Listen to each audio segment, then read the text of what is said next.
Rutas migratorias seguras para frenar las muertes en el mar camino a Canarias. Es lo que exige la Asociación Entre Mares. Este lunes se han concentrado a las puertas de la delegación del Gobierno en Fuerteventura. Allí han guardado un minuto de silencio por las 51 personas desaparecidas en una patera que partió desde el sur de Marruecos. Durante el mes de junio llegaron a Canarias más de 2.800 migrantes, el 40% del total que ha arribado a las islas desde que comenzó este año.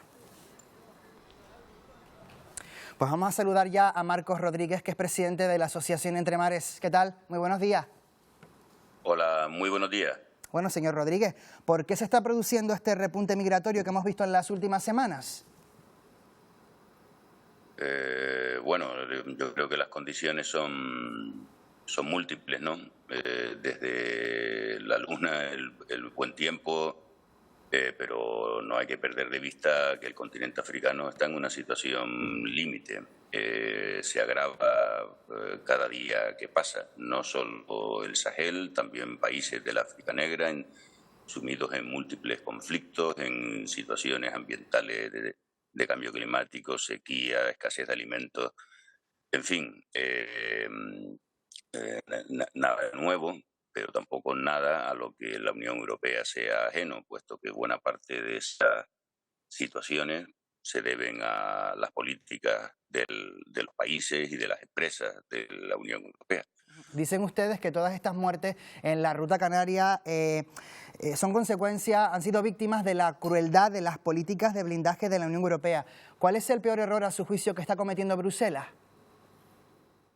El peor error es incumplir sus propias normas. La Unión Europea tiene un acuerdo internacional para la apertura de vías seguras para la migración, al igual que a un nivel más amplio también existe ese acuerdo, el Pacto Mundial por las Migraciones. Pero las vías seguras no se abren para los pueblos de África. ¿Cómo creen ustedes entonces que habría que enfocar la política migratoria comunitaria? En fin, la política migratoria, no voy a descubrir nada si digo que es muy compleja, ¿no? Que es una cuestión muy compleja de resolver. En cualquier caso, lo que se debe aplicar es el derecho humanitario siempre en primer lugar, puesto que independientemente del debate político en torno a estas cuestiones, están muriendo miles de personas, que parece que no estuviera ocurriendo. Lo que está sucediendo en las aguas adyacentes a Canarias es una hecatombe humanitaria y esa situación parece que no sucede. En un primer momento lo que hay que hacer es aplicar políticas humanitarias, es decir, salvar vidas. No, mientras que lo que está sucediendo ahora mismo es que o bien se les mata o bien se les deja morir. ¿Cómo están viendo ustedes ese Pacto Europeo de Asilo y Migraciones? ¿Confían ustedes en que el reparto de migrantes entre los 27 países miembros finalmente no sea una cuestión de solidaridad, sino una obligación? Evidentemente es una obligación.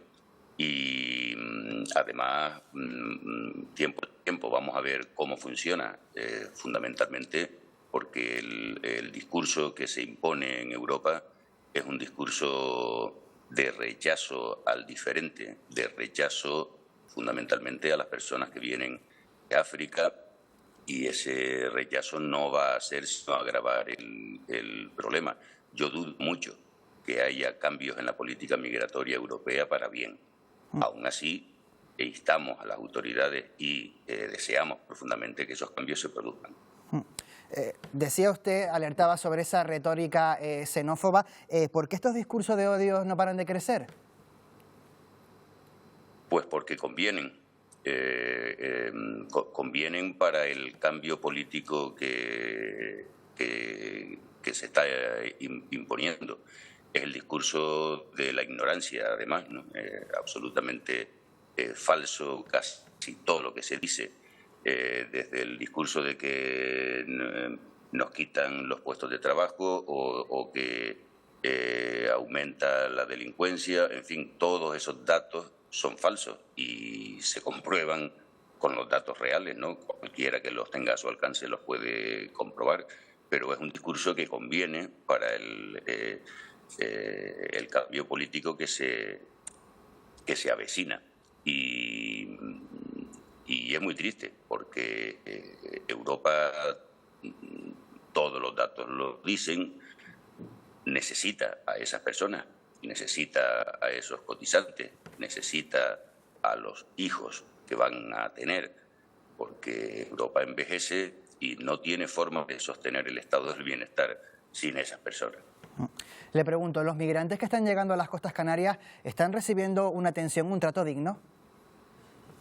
Pues mire, habría que preguntárselo a ellos. En muchas ocasiones el trato ha mejorado respecto a lo que ha sucedido en tiempos anteriores. En muchas situaciones ha mejorado, pero se siguen produciendo situaciones aberrantes. Las nuevas autoridades canarias tendrán que ponerle atención a esta cuestión. Les voy simplemente a recordar que en muy pocas fechas una embarcación que fue tiroteada por las autoridades marroquíes cuando salían al mar en las costas de Marruecos, llegan aquí personas heridas de bala a las que no se les atiende, y no simplemente porque ni se dan cuenta que están heridas de bala hasta 24 horas después, lo cual indica que la atención en la playa no fue la más adecuada, ¿no? Ustedes están en contra de los centros de internamiento de extranjeros, los conocidos como CIE. ¿Por qué quieren que los cierren y cuál es la alternativa que plantean para atender a estas personas, estos migrantes, cuando llegan, por ejemplo, aquí a Canarias? Bueno, que un CIE no es otra cosa que un centro de internamiento cerrado. Por lo tanto, es una privación de libertad para personas que no han cometido ningún delito. La privación de libertad es una pena prevista en el Código Penal cuando se comete un delito. Estas personas no han cometido ningún delito.